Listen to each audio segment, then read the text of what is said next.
Gnida. I do choreography in the Great Lakes Bay region musical theater area. I've done choreography at the Midland Center for the Arts, at Pit and Balcony in Saginaw, and of course at Bay City Players, where I kind of grew up as a kid, hung out at the Players quite a bit. I'm going to go over just a few things about either being a choreographer or also, working on shows of musical theater. Some good tips to know, some good things to start with, as far as if you're interested in starting to do choreography or in learning some of the steps that are usually used in musical theater in the area.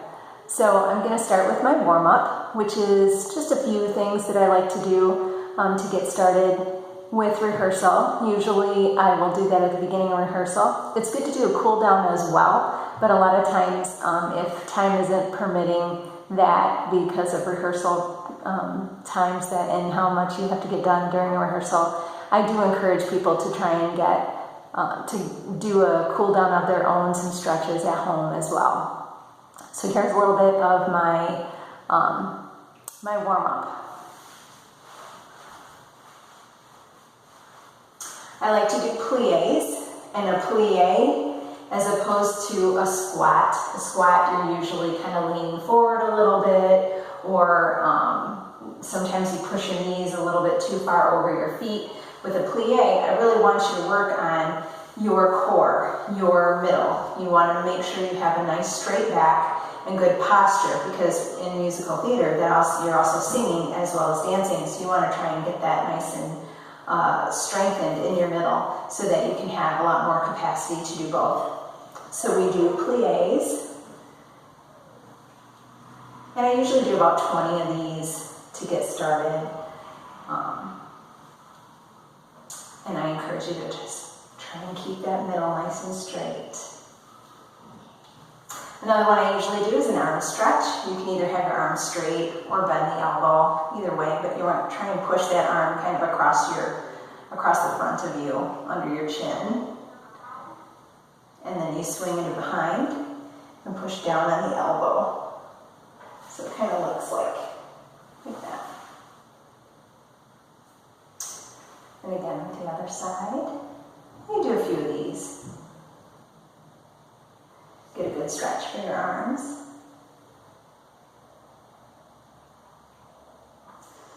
Okay, another thing I like to do is a little bit of knee up, and just with an opposite arm to get that blood flowing. It's important to remember too that depending on the physical ability of the people in the cast, you may want to allow them to adjust any of these movements so that they can do them easier. You don't want to push people too hard because we don't want injury. Okay, another one I like to do is a twist.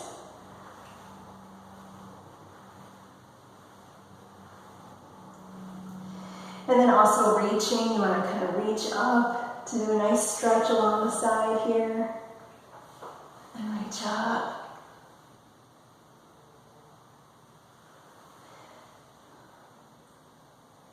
And then I'm also going to show you how I kind of bend at the waist and keeping your arms kind of out like this, but you just want to bend over at the waist, keeping the legs straight because you're going to be stretching the back of your leg there and behind your knees. So you just kind of want to go down. You can also let your arms kind of dangle down if you'd like. And then up. And then you do a few of those. And up. Okay. So another thing that I like to do, and I usually save it to last, is jumping jacks. I kind of have this little rule of thumb that I tell a lot of people that I think you should do 25 jumping jacks every day of your life. It's just your same general jumping jack that you did in gym class in school, so just this. And I usually have them count them out for me at rehearsal so that we know everybody's doing 25. That really helps get the blood flowing and kind of open up your whole middle and your core and gives a good stretch. Jumping jack is a great exercise to do.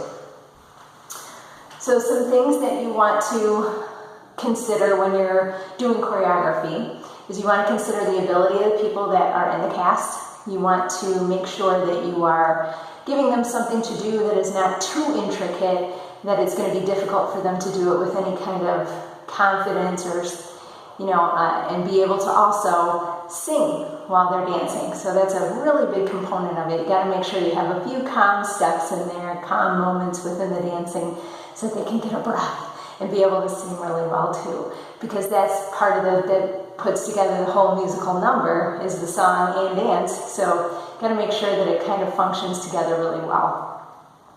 You want to work with your tempo. So any of the moves, I'm going to go over a few general moves that you can use to help start with some choreography. And you want to, keep in mind the tempo of your music, the genre of the style of music for that show.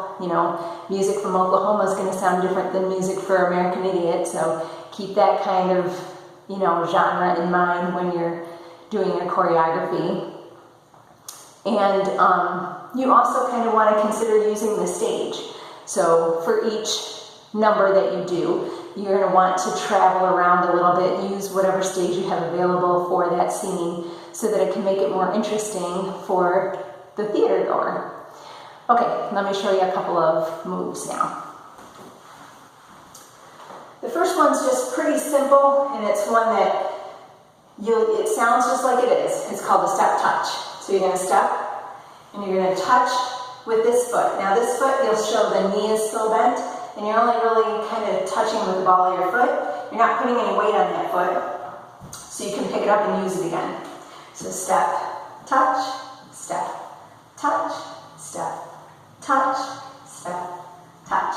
And you can use it in all different ways. So you can do step, touch, step, touch, step, touch, step, touch. You can do all kinds of things with your arms and face in different directions, but step touch is a really good one to know. So practice that one. Another one, which is a traveling step, which, like I said, when you want to move across the floor or use the space on the stage, a grapevine is a great way to do that. So let me show you a grapevine.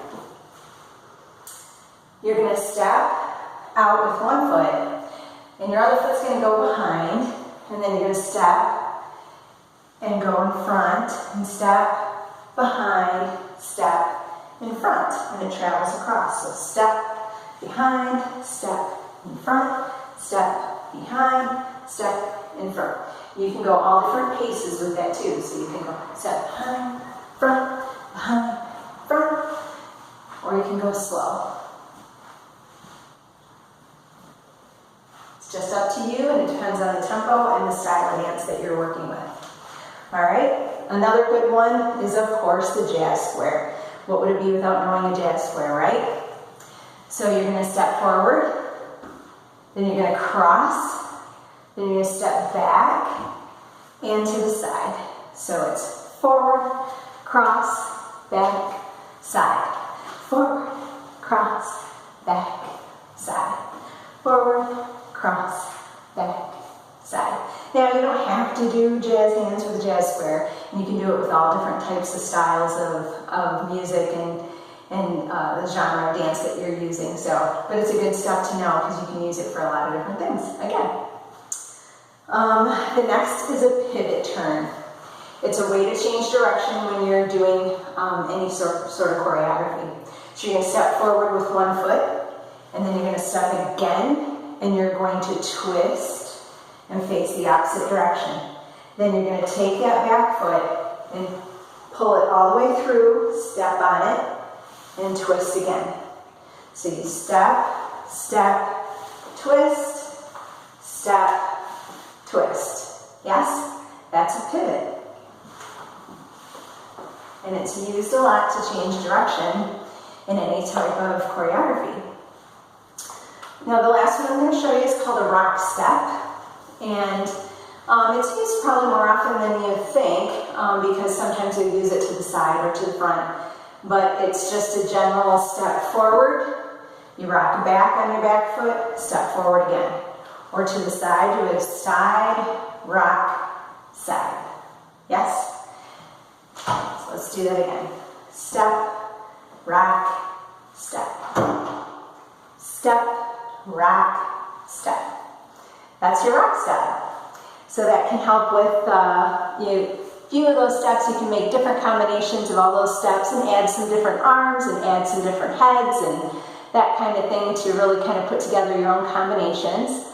And also you can play around with the different genre of music that you're using. You might use the same combination but with different arms and different hip and what have you, depending on what type of genre you're working with as far as the music is concerned.